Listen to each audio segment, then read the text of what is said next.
여러분 안녕하십니까? 4월 22일 금요일 뉴스투데이 강원입니다. 세계 유일의 분단도, 낙후된 강원도 접경 지역을 위해 각종 지원 사업들이 추진되고 있습니다. 춘천 MBC가 이 사업들이 정상 추진되고 있는지 나라살림연구소에 분석을 의뢰했는데요. 중앙정부 차원에서 철원에 수천억 원에 이르는 국비 사업들을 계획했지만 그 절반은 시작조차 못하고 있습니다. 허주희 기자의 보도입니다. 철원 소이산 지뢰꽃길 모노레일. 8인승 차량 4대가 왕복 1.8km 구간을 오갑니다. 오는 6월 개장하면 산 정상에서 평강고원과 철원 평야를 한눈에 바라볼 수 있게 됩니다. DMZ안 옛 궁예 도성터에 인접한 궁예 태봉국 테마파크. 철원이 번성했던 1930년대 생활상을 재현한 역사공원과 후삼국 궁예가 도읍한 태봉국을 그대로 옮겨놨습니다. 사업 마무리 단계로 올 상반기 개장을 앞두고 있습니다. 이렇게 행정안전부가 세운 접경지역 종합발전계획에 따라 철원에 계획된 사업은 모두 29개. 완료했거나 추진 중인 사업이 절반 정도인 14개인데 대부분이 관광 분야입니다. 경제적인 사업, 그러니까 산업에 대한 사업들은 거의 추진되고 있지 못하고 도로나 관광 사업 정도가 추진되고 있는 것이 특징적이라고 할 수 있겠습니다. 추진을 하고 있어도 접경 지역 발전에 실질적으로 도움이 되는 기업 유치나 산업 연계 사업은 거의 없다는 말입니다. 또 계획된 사업의 나머지 절반 정도는 시작조차 못하고 있습니다. 행정안전부의 내륙 천연가스 운송기지 조성 사업, 산업통상자원부의 중부내륙권 첨단신소재 부품단지 조성 사업은 남북관계가 경색되면서 논의 자체가 불가능합니다. 이와 함께 국토교통부의 남북도로 교통망 복원 사업, 문화체육관광부의 금악산 깃대봉 오름길 조성, 통일부의 통일문화교류센터 조성 사업은 재원 확보 방안이 없어 답보 상태입니다. 끊어진 철도를 연결하고 또 공사하다 마른 고속도로를 연결함으로써 교통 인프라를 구축하면 저절로 사람이 들어오고 산업이 들어옵니다. 이런 쪽으로 마인드를 바꿔서 그동안 접경 지역을 바라봤던 평화의 관점에서 벗어나 먼저 실질적인 도움이 되는 교통 인프라 확충에 집중해야 한다는 겁니다. 선심성 계획에 그치지 않고 접경 지역 주민들의 삶에 현실적인 변화를 주기 위해선 이제 계획 자체를 전면 재검토해 실행 가능한 계획을 다시 세워야 하는 시점입니다. MBC 뉴스 허주입니다. 접경 지역인 철원 지역 주민들은 민간인 통제구역을 오가기 위해 군부대의 통제를 받으며 70여 년을 살아가고 있습니다. 철원 지역 마현리 민통선 마을 주민들은 민통선 초소철거 투쟁위를 꾸리고 초소철거를 촉구하고 나섰습니다. 이승현 기자가 취재했습니다. 금지된 땅, 민간인 통제구역 내의 마을 철원 마현리로 들어가는 관문 13초소입니다. 외지인은 신분증을 맡기고 임시 통행증을 발부받아야만 들어갈 수 있습니다. 초소를 통과하고 얼마 지나지 않아 초소 철거를 요구하는 현수막이 마을 곳곳에 걸려 있습니다. 주민들이 군부대의 까다로운 통제에 지쳐 13초소 철거를 요구한 지 10수년째. 올해 초 철거투쟁위원회를 설립하고 접경 지역 주민들이 집단 행동에 나섰습니다. 15사단도 가보고 출입증 다 태워보고 다 했는데 아직까지 소식이 없고 군부대에서는 뭐 이렇다 저렇다는 뭐 얘기도 없고 그래가지고 저희들은 참 답답합니다. 민통선도 사람이 사는 곳. 매일매일 사선으로 가며 파프리카를 키우는 농민은 삼엄한 경계 근무가 이루어지는 초소를 하나 더 통과해야 합니다. 한창 파종을 할 때지만 농장 주변에는 정막만이 감돕니다.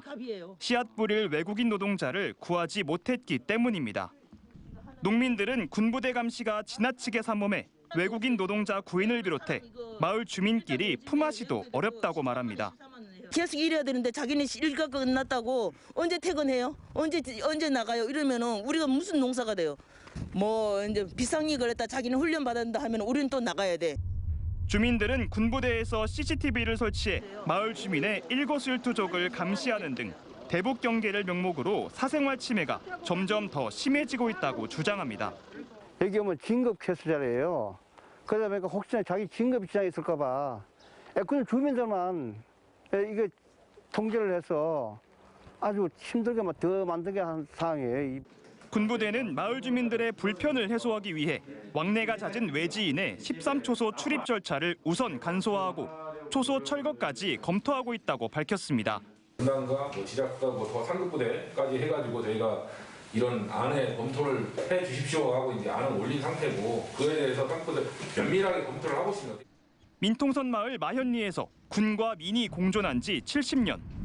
주민들은 그간 우리 사회가 발전한 만큼 군부대의 민통선 초소 운영 방식도 주민 통제가 아니라 상생으로 변하길 바라고 있습니다. MBC 뉴스 이승현입니다. 농사일에 쓰이다 버려진 이른바 영농 폐비닐이 도내 농촌 들녘마다 넘쳐나고 있습니다. 폐기물을 재활용할 수 있는 가공 처리 시설이 없기 때문인데요. 그 실태를 이준호 기자가 살펴봤습니다. 강릉의 한 영농 폐기물 보관소, 감자와 딸기 농사 등에 쓰인 폐비닐이 울타리 바깥까지 가득 쌓여 있습니다. 폐기물 수거가 잘 이루어지지 않다 보니 보시는 것처럼 오랫동안 방치된 폐비닐이 서로 엉켜붙어 있습니다.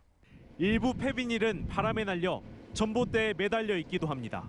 깨끗한 마을에서 비닐이가 싹 날아가니 누가 지나갔다 봐도 마을을 욕하지 동네 욕하지 누굴 욕해요. 관광객 방문이 잦은 또 다른 마을 보관소도 사정은 마찬가지. 분여회가 나서 자주 정리를 해보지만 너무 많은 양이 쌓여 관리가 쉽지 않습니다. 그래 딴 사람들이 자꾸 갖다 놓으니 이거 지금 애가 말라 죽겠어요. 우리도. 마을의 폐기물을 한데 모아 보관하는 한국환경공단 수거소의 상황은 더 심각합니다. 전체 보관량이 적정 수준의 25%나 초과돼 추가 물량을 받기가 쉽지 않습니다. 환경공단의 수거소엔 제 키의 3배 넘는 높이만큼 폐기물이 쌓여 있는데요. 현재 보관량은 6,000톤 안팎에 달합니다. 이처럼 영농 폐비닐이 과도하게 쌓인 이유는 강원도에 폐기물을 처리할 수 있는 시설이 전혀 없기 때문입니다.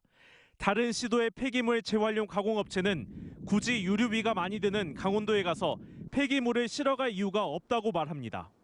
우리도 쓰려고 하도 문제지고 이거 못다 때문에 안 맞아서 자체에 쓸 수 없어요. 운송 비용 진짜 비싸서 자체가 안 맞아요.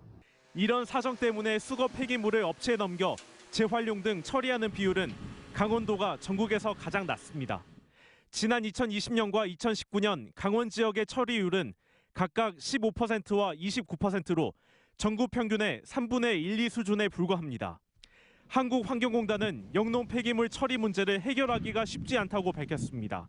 공단 측은 직접 운영하는 폐기물 가공 재활용 시설을 강원도에 설치하려고 해도 지역 반대 때문에 어렵다는 겁니다. 전국 영농 폐비닐의 10분의 1 정도가 강원도에서 수거되고 있지만 처리 시설조차 마련되지 않아 지역 곳곳에서 골머리를 앓고 있습니다. MBC 뉴스 이준호입니다. 이광재 의원의 강원도지사 출마로 원주 갑 선거구에서는 6월 1일 국회의원 보궐선거가 함께 치러집니다. 어느 정도 예견된 출마여서 그런지 민주당 원창목 전 시장과 국민의힘 박정하 당협위원장의 대결이 유력해 보입니다. 권기만 기자가 취재했습니다. 이광재 의원의 출마 선언 이전부터 더불어민주당에서는 원창묵 전 원주시장의 보궐선거 출마가 유력하게 점쳐졌습니다. 삼선 시장의 경력과 인지도, 영향력을 감안하면 당내에서는 경쟁자가 없다는 평가입니다. 원 전 시장은 도지사 공천 신청 포기 이후 선거 조직을 재정비해 보궐선거 준비에 착수한 상태입니다. 지난 12년 시정에서 추진했던 사업들을 국회에서 더 확장해 완성하겠다는 각오입니다. 당에서 저에게 기회를 준다면 시장 시절에 마무리하지 못했던 여주 원주 철도, 국립과학관, 교도소, 군부대 예과기전, 원주천 댐 건설, 정지터 호수공원 이런 것들을 더 크게 완성할 수 있도록 하겠습니다. 중앙당 차원에서 박지원 비대위원장과 이규원 전 검사의 공천 가능성도 일부 제기되고 있지만 실현 가능성은 크지 않아 보입니다. 국민의힘에서는 박정하 지역위원장의 출마가 확실시되고 있습니다. 지난 총선에서 40% 넘게 득표하며 나름 선전한 데다 총선 패배 이후 꾸준히 지역을 관리하면서 경쟁력을 끌어올렸다고 자평하고 있습니다. 대통령을 시작으로 도지사와 원주시장, 국회의원까지 모두 한 팀을 만들어 원주를 발전시키겠다는 구상입니다. 지방선거 출마자를 중심으로 효율적인 선거운동 조직 구성에 집중하고 있습니다. 일각에서 김기선 전 의원의 출마설이 나오기도 했지만 불출마 의사를 분명하게 밝히면서 당내 변수는 현재 없는 상황입니다. 이번 원주갑 보궐선거는 6일 지방선거와 함께 치러지는 만큼 원주시장과 시도의원, 도지사까지 지방선거 전반에 적지 않은 영향을 미칠 것으로 예상되고 있습니다. MBC 뉴스 권기만입니다. 당과 당원들의 이딴 권유를 받았던 이광재 국회의원이 사실상 강원도지사 선거 출마를 공식화했습니다. 이광재 의원은 도지사에 출마하면 의원 임기를 다 마치지 못하는 데다 자신이 강원도에 희망을 줄 수 있는 대안인지 확신을 갖는 데 시간이 필요해 출마를 주저했지만 정치 생명을 이어준 강원도민들의 은혜를 갚기 위해 출마의 결단을 내렸다고 밝혔습니다. 아울러 강원도를 대한민국이 가장 사랑하는 도전과 혁신의 땅, 바다가 있는 스위스로 만들고 싶고 네덜란드, 싱가폴처럼 만들고 싶다는 포부를 밝혔습니다. 아울러 강원특별자치도 법안 통과, 강원도와 수도권 철도 연결 등 5가지 정책을 민주당이 실천해 줄 것을 요청하고 나섰습니다. 지방의원 선거구 획정안이 뒤늦게 확정됨에 따라 예비후보자의 선거구역 조정 작업이 다시 시작됐습니다. 선거구역이 바뀐 도의원 선거 예비후보자의 경우 공직선거법 개정 시행 10일 후인 오는 30일까지, 그리고 시군의원 선거 예비후보자는 강원도의 선거구 획정 조례 시행일 후 10일까지 관할 선관위에 신고해야 합니다. 강원도 선관위는 개정된 공직선거법에 따라 도의회가 법 시행일 후 9일이 되는 오는 29일까지 시군의원 선거구 획정 조례를 의결해 줄 것을 요청했습니다.